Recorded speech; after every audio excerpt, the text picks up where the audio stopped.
Hello, good morning. It is a Tuesday. I don't know why I'm having such troubles with the days lately. Super excited. Deer Week is next week.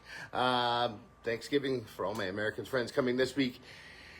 And I'm doing a lot of really good things right now. I'm really happy with the way life is starting to evolve.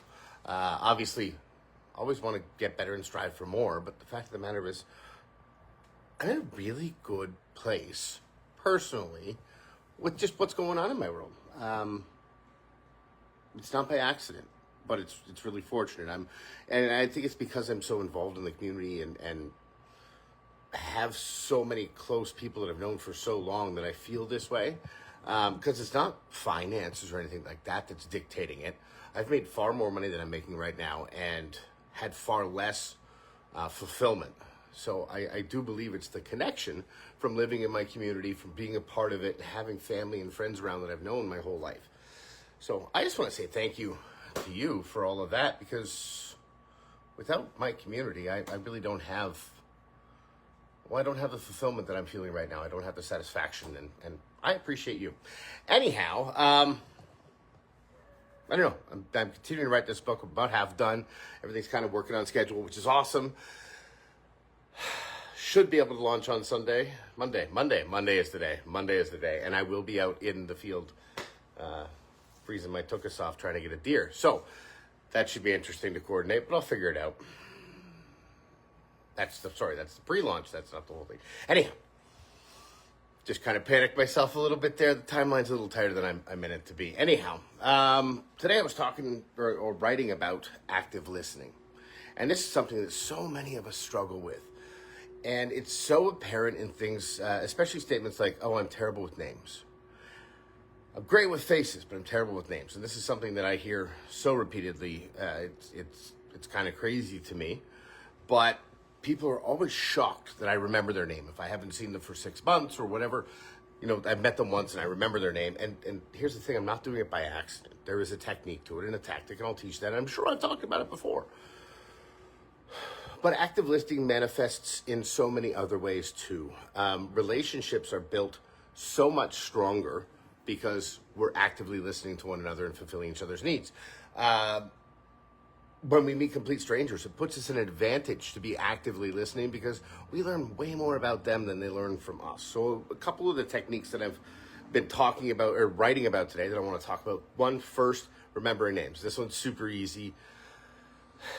When somebody introduces themselves to you, shake their hand, hold on it just a second longer, and repeat their name back to them at the same time. So it's David, and I don't necessarily consciously make it 2 beats when I'm shaking their hand, but by engaging as many senses as possible, I tell my conscious brain that this is important.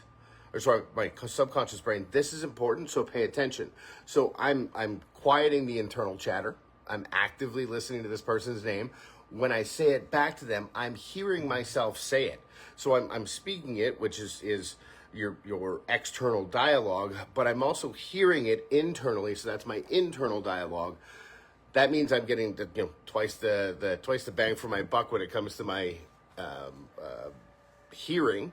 But then visually, I'm focusing on making eye contact so that here's the thing. We're good with faces because that's one of our most base instincts.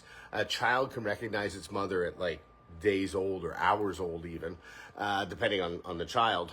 But we're not great with names because we don't link them purposefully in our minds. So here's the trick is by imprinting it with my hand, shaking it, looking visually at this person in the eyes and speaking their name back to them. I'm creating a repetition of movement and a repetition of sound that triggers visually to this person's eyes. So that means the next time I see them, it's easy for my brain to go, oh, I remember that because there was more senses than one. And this was important. Oh, looking into that person's eyes triggers, oh, that guy's name's George. Now, I first learned this when I was 20, 21, working at a bar in Toronto. One of my managers said, when you shake a person's hand and say their name back to them, you'll remember it. Now I understand why this happens. So when it comes to active listening in a conversation, How do we do it? Well, the first rule I had to set up for myself when I was first learning to actively. Okay, this one's actually a funny story. I was in network marketing. I was sitting in a Starbucks. I met this guy, and it was the first time I really actively listened. And I remember going through the process of actively listening, trying to understand this person and what they were telling me, but also shutting myself up, because that's the hardest part, is shutting up. Most people who are communicating, we're just waiting for our turn to talk. I set up a rule for myself that I don't talk about myself until I'm asked. That's tough to do, because most of the time, we're just waiting for our turn to talk. But the fact of the matter is, if I don't talk about myself, this person is going to talk about themselves, because that's everybody's favorite station. Everybody listens to WIIFM. It's an old sales thing. What's in it for me? Everybody's favorite radio station. But everybody is concerned about, everybody's favorite topic is me. So I want to tell people about what's going on with me. And we don't get a chance to talk in most of polite society, because everybody else is just waiting for their turn to talk. So if somebody has an opportunity to talk about themselves, they're going to, and you get to learn about them. And this makes them feel important. These are great conversations. You can walk away from them and people are like, man, that was the best conversation I've ever had. And you hardly said a word. Now, that's not the easiest thing to do. When you're quiet, like setting up that rule, okay, I'm not going to talk about me until I'm asked. Now I have to deal with the internal dialogue, because there's stuff that pops into my mind. I got to get groceries tonight. I wonder if, I can't even think of like random thoughts. That's weird. But it is random thoughts that pop into your head. So you think about the groceries, you think about the kids, you think about being late for work, you think of that project that you were working on. You were thinking of when you were a kid and this thing happened, you were burning an ant with a microscope. Magnifying glass. That's it. A magnifying glass. All of this stuff pops into your head, and you have to quiet these thoughts. To me, it's like this river of thoughts constantly flowing past my brain, and every once in a while, one starts to kind of seep down, and if I grab it and I hold on to it, then I go into that thought. If I don't and I let it go, it just goes back up with the flow and goes away. I have to consciously be aware of those thoughts, but let them go by, and refocus on what this person is saying and try to maintain eye contact the entire time, especially a man talking to a woman. There's the trust box, I think they called it, is you can't let your eyes leave this area. But by focusing on that area and making eye contact, your brain just subconsciously knows this is important. I want to pay attention to this. That being said, I try to have a rough formula of them talking 3/4 of the time and me talking 1/4 of the time.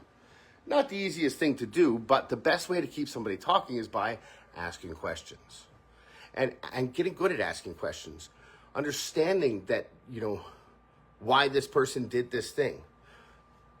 Understanding that there are different types of questions. There's open-ended questions, there's closed-ended questions, yes, no, clarifying questions. We'll get into that at some point. That's a whole different animal. But if you get really good at actively listening, especially when it comes to introductions, you have a whole world of advantage over people who don't remember your name, especially if you can remember something about them. How did that thing turn out? Or how did so-and-so how'd they make out chasing after whatever?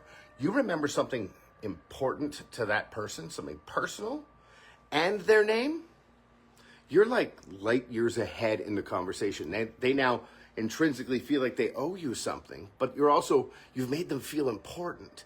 And there's massive businesses out there built on just making people feel important. That's why Prada can sell a pair of sunglasses for $1,000, or Louis Vuitton has a $3,000 purse, because it makes people feel important. And people will pay for that experience. So give it to them for free. Remember their name using that trick I taught you. Shake their hand, repeat it back to them, and then remember something about them.